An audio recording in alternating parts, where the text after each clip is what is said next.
Charallave en la historia, un microcultural educativo, con Alfredo Naranjo.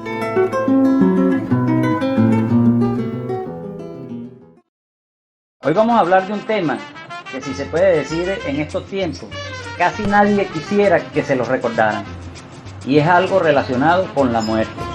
Sí, señor, pero desde el punto de vista folclórico y costumbrista. Y no sé si de repente se encontrarán en esta conversación con algunas situaciones o comentarios sarcásticos, pero ustedes saben que más seguro que eso no hay nada. Es un paseo riguroso y muy histórico de la tradición de todos los pueblos de Venezuela y del mundo, para que definitivamente comprendamos cada vez más la idiosincrasia del venezolano. Cuando nosotros hablamos, por ejemplo, de la Semana Santa, esto conforma costumbres, anécdotas, vivencias, curiosidades y bueno, el hecho de que una persona le haya llegado su momento de dejar de existir, también encierra o encerraba una serie de sucesos que hoy en día muy pocos los vemos. Particularmente puedo decir que, como muchos de ustedes, bueno, aquellos que ya estamos viviendo la ñapa, como quien dice, porque anteriormente se decía que después de los 50 para adelante ya uno comenzaba a vivir la ñapa. Bueno, como muchos de ustedes, vivimos una época aquí en el pueblo de Charallave, donde el hecho de que una persona falleciera implicaba un acontecimiento bastante considerable y muy abrumador en la mayoría de las oportunidades. Lo primero que ocurría era la desagradable noticia que recorría como pólvora todos los rincones del pueblo. Una Venezuela que, en comparación con estos tiempos de tanta turbulencia e inseguridad, realmente no era común que las personas se murieran de una forma violenta, abrupta, sino de viejo o porque tenían alguna enfermedad. En aquel momento, cuando llegaba la noticia de la muerte de un conocido del pueblo, la gente inmediatamente decía: caramba, chico, se murió fulano. Contestaba la persona con aquel asombro: bendito sea Dios, Dios lo haya perdonado. Y si lo conocía, de una vez salían comentarios como, por ejemplo: pero si yo hablé con él ayer, bueno, y otros aspectos que pasaban a conformar las costumbres de la sociedad pueblerina charayavense y de todos los pueblos de aquella Venezuela de otrora. Era la época que, cuando alguien fallecía en el vecindario, de ipso facto, el momento era envuelto en una condición de cambiante actitud de toda la cotidianidad.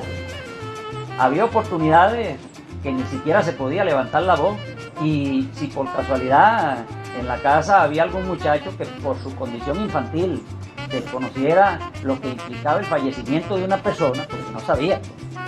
Si tenía un televisor prendido a todo volumen, brincaba alguno de los padres y inmediatamente le decía: bájele volumen al televisor, Carrizo, usted no está viendo que estamos de luto, que se murió fulano.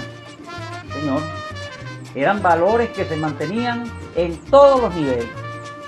Hoy en día, cuando se muere alguien, inmediatamente forman un zaperoco, hacen parrandas y quién sabe qué cosas más.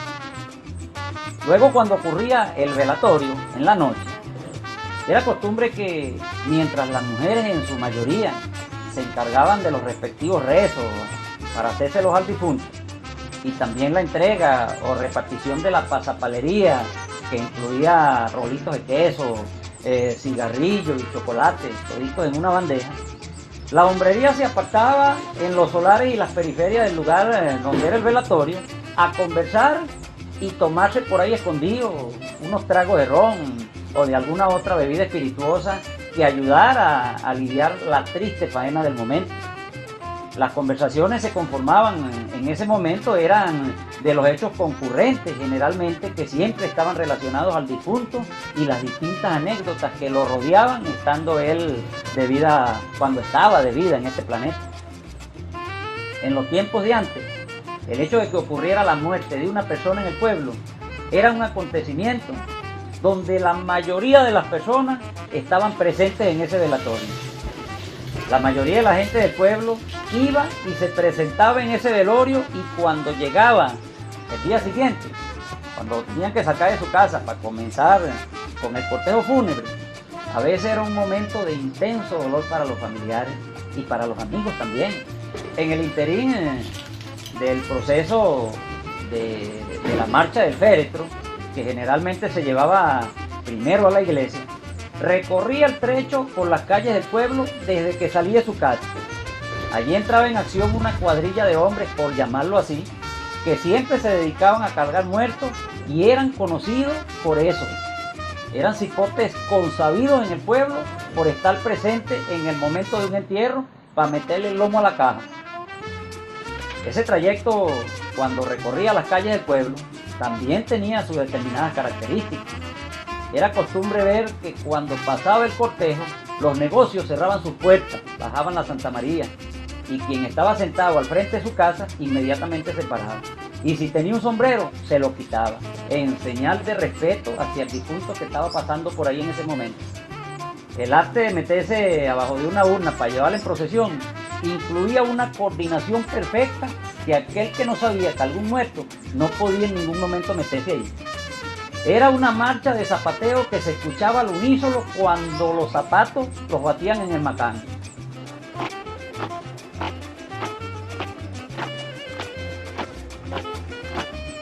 Entre los que cargaban los muertos, era muy común el hecho de que uno le decía al otro con la intención de meterle el hombro al cajón, pues. Le decían, epa, mira, vamos a pegar. Esa era la frase, para continuar con el traslado en hombros del cajón mortuorio. Entre los que eran cargadores del pueblo en aquel tiempo, la mayoría ya se han muerto.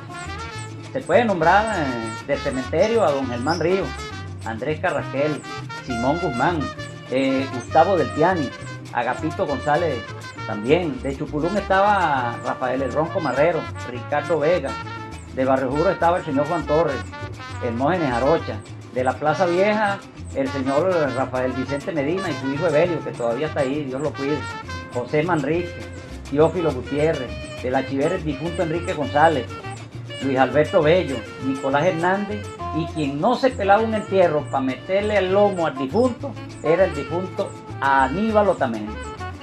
Luego de que salía de la iglesia, el entierro continuaba hacia el cementerio, y después que llegaba casi a la puerta de allí del cementerio, comenzaba un acto que casi se puede decir que rayaba en la ritualidad. Los cargadores marcaban 3 pasos para adelante y 2 para atrás, y así lo llevaban hasta que pasaba el arco, y de allí para adelante lo llevaban ligerito hasta donde estaba el hueco, donde lo iban a enterrar. Muchas son las costumbres con respecto a los entierros de mi pueblo aquí en Charallave, pero el tiempo siempre se nos queda corto. En otra oportunidad seguiremos hablando de las vivencias y costumbres relacionadas a los pueblos, y en este momento no me queda más que decirles hasta luego y que Dios los bendiga.